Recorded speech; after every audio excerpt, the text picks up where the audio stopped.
Hello students, in the previous video we have talked about fossil fuels and water as a conventional source of energy. In this video we will talk of biomass as the conventional source of energy. What is biomass? The residue मतलब बचा हुआ, the residue of plants and animals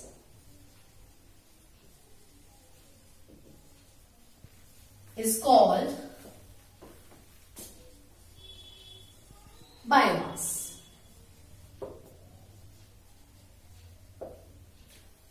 Now in the past years, people have been using wood and cow dung cakes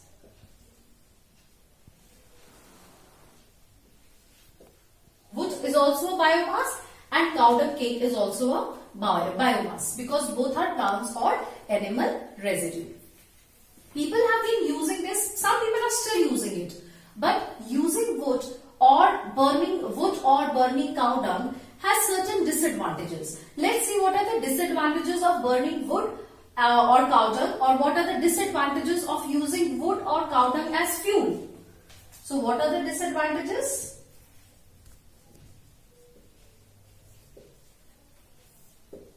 Number 1, causes lot of smoke, right? Number 2, leaves residue behind. पूरी तरह चलते नहीं है, पीछे राख छोड़ते हैं. Number 3, they have low calorific value. Number 4, they cause, when they burn, they release harmful gases which cause respiratory diseases. So that means we should not burn wood and cow dung, obviously, but they are the source of energy. Using the technology, we have converted wood and cow dung into better sources of energy. Likewise, wood is converted into charcoal and cow dung or other residue and other plant residue, for example, that you get after cutting of crops, etc. It gets converted into biogas, also known as gobar gas. It is known as gobar gas because gobar, cow dung, is the main ingredient in producing biogas. Now how do we get charcoal? Getting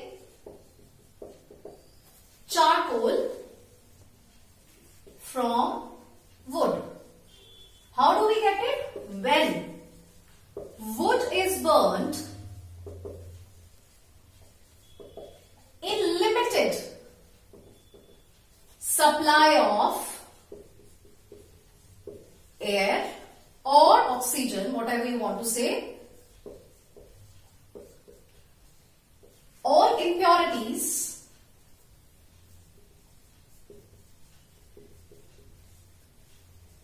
and volatile substances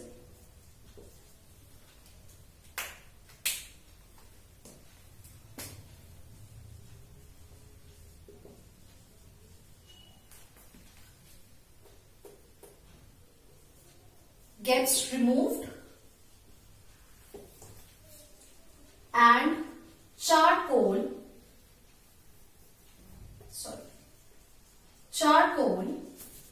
is left behind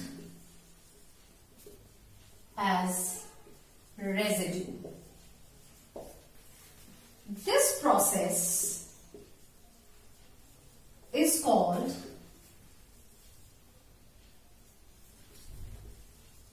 destructive distillation of wood. Now, what are the advantages of charcoal over wood? Advantages of charcoal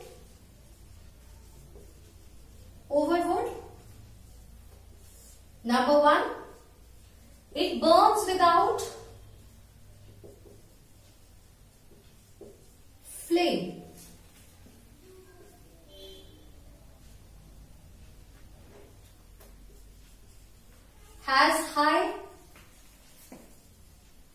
calorific value as compared to wood and causes less smoke as compared to wood.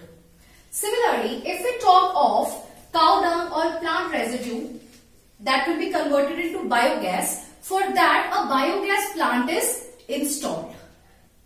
In the biogas plant, cow dung and the plant residue gets converted into biogas. So now we will see how biogas plant, what is the construction and working of biogas plant and how do we get biogas. Now students, we will be talking of biogas plant, construction and working of biogas plant. To save the time, I have already drawn the diagram of biogas plant. This is a dome shaped. You can see the shape from here. It is a dome shaped biogas plant. If we talk of the visible part, this all is made under the ground. The only visible part is the mixing tank, a bit of the dome shape and the overflow tank. Rest, the whole of the biogas plant is under the ground. Now if we come to this diagram, this is a mixing tank. In the mixing tank, slurry is made. What is slurry? Slurry is a mixture of cow dung and water. So what is slurry? It is a mixture of cow dung and water. In the mixing tank, slurry is made. From the mixing tank, slurry moves to the digester through the inlet chamber. You can see the sloping part. This is the inlet chamber. From the inlet chamber, the slurry goes to the digester. Now, what is present in the digester? In the digester, anaerobic microorganisms. Anaerobic means that works in the absence of oxygen. Anaerobic microorganisms are present in the digester. Here, the slurry gets decomposed. I'll again repeat what is slurry. Slurry is a mixture of cow dung and water. Here, the anaerobic microorganisms, they act on the slurry. The slurry gets decomposed. When the slurry gets decomposed, it gives out biogas, which is a mixture of methane, carbon dioxide, hydrogen and hydrogen sulfide. So biogas you get when the slurry gets decomposed, it gets converted into biogas. Biogas is made up of methane gases, methane gas, carbon dioxide gas, hydrogen gas and hydrogen sulfide gas. Now the question is, sometimes in the paper they ask you name the constituents of biogas. If they ask you the constituents, that means you have to name all the 4 gases. But sometimes they ask you what are the combustible components of biogas. In combustible components, you will answer methane and hydrogen. Combustible components that helps in burning. So the combustible parts of biogas is methane and hydrogen. Now the biogas which is produced, it gets stored over here and it can be taken out through the gas outlet. A knob is present, it can be opened and closed. So the gas that is made, biogas which is made, it can be taken out through the gas outlet. The spent over slurry, the leftover residue, it comes out through the outlet chamber to the overflow tank. That means overflow tank consists of spent slurry, leftover residue slurry. Now this spent slurry is rich in nitrogen and phosphorus. Nitrogen and phosphorus. Phosphorus, and is used as manure in the fields. I hope the students it is clear.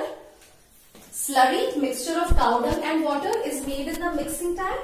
From the mixing tank, the slurry goes to the digester. Microorganisms, anaerobic microorganisms are present here, which acts on the slurry. They break down the slurry and the biogas is released. Now, the leftover slurry comes out through the outlet, from the outlet chamber to the overflow tank, and this spent slurry is used as a manure. In the paper they ask you why the spent slurry is used as manure. It is used as manure because it is rich in nitrogen and phosphorus. Now why biogas is an excellent fuel?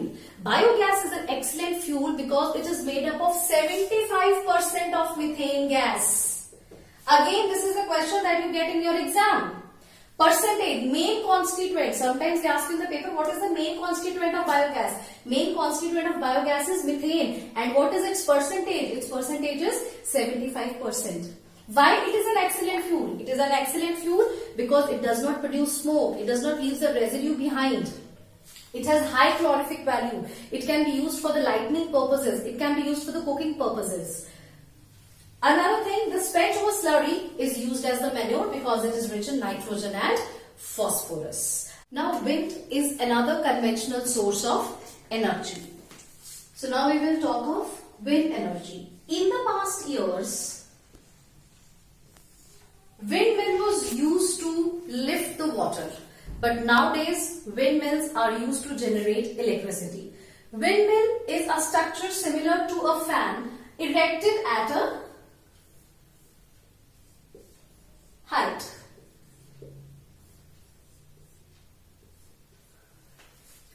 When the wind moves, the moving air is called wind. What is wind? The moving air is called wind. When the wind moves these blades, the movement of these blades are connected to turbines. The turbine rotates and produces electricity. The electricity produced by one windmill is very less. So, a large number of windmills are mounted over an area and that is known as wind farm. जब बहुत सारी windmills एक area में लगा दी जाती हैं, that is known as wind farm. और ज्यादा उससे क्या होता है? It produces more amount of electricity or electricity is produced at a commercial scale. Now, what are the advantages of using wind energy? It is available free of cost and it is a renewable source of energy. But what are the disadvantages?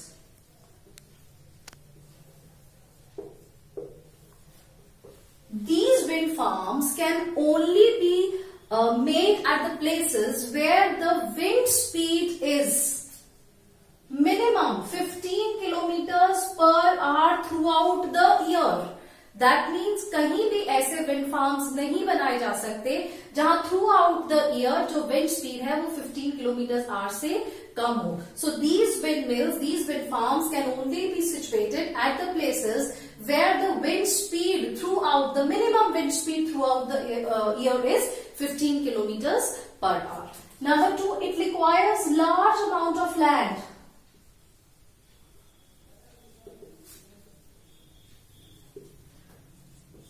Initial investment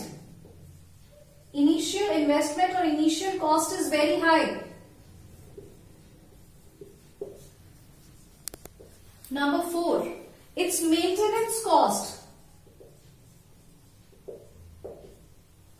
Cost is again very high because these windmills are constantly exposed to sun, winds, etc. So, wind energy is very useful. Again, it does not, it's one more advantage. It does not leave residue behind.